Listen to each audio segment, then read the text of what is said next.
राजेश और सीमा अपने नन्हे बच्चों रवि और प्रिया के साथ शहर की भीड़ भाड़ से दूर एक शांत जीवन की तलाश में थे।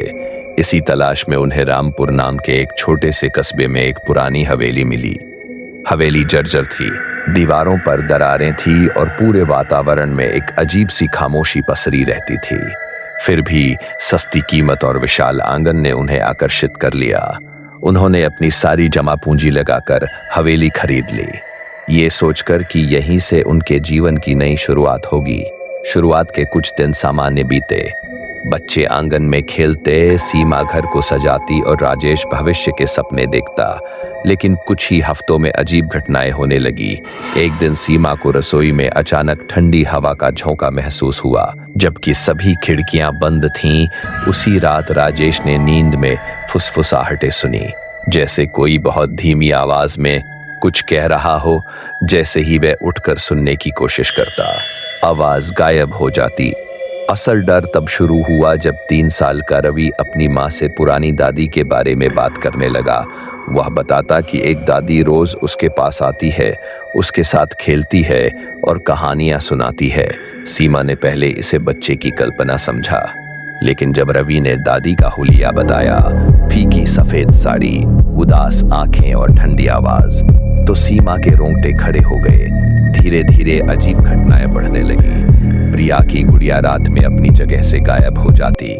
रसोई के बर्तन अपने आप खड़खड़ाने लगते। छत से भारी कदमों की आवाज आती, जैसे कोई ऊपर चल रहा हो। राजेश ने इसे पुरानी इमारत की समस्या मानकर हर मरम्मत करवाई, लेकिन कुछ भी ठीक नहीं हुआ। एक रात अचानक कमरे की लाइट अपने आप जल उठी। पूरे कमरे में ऐसी ठंड फैल गई कि सांस लेना मुश्किल हो गया। सीमा ने अपने चेहरे पर किसी बर्फ जैसे ठंडे हाथ का स्पर्श महसूस किया। सामने एक काली धुंधली आकृति खड़ी थी। डर के मारे दोनों की आवाज गले में ही अटक गई। अगली सुबह सीमा पड़ोस की बुजुर्ग महिला श्रीमती गुप्ता से मिलने गई। बहुत पूछने पर उन्होंने सच बताया कि यह हवेली कभी राधा देवी नाम की एक अकेली वृद्ध महिला की थी। उनकी मौत रहस्यमय तरीके से हुई थी और कई दिनों बाद उनका शव मिला था। तब से कोई भी इस हवेली में टिक नहीं पाया। अब आत्मा और भी आक्रामक हो गई। दरवाजे जोर से बंद होने लगे, दीवारों पर परछाइयां हिलने लगी और बच्चों को डरावने सपने आने लगे।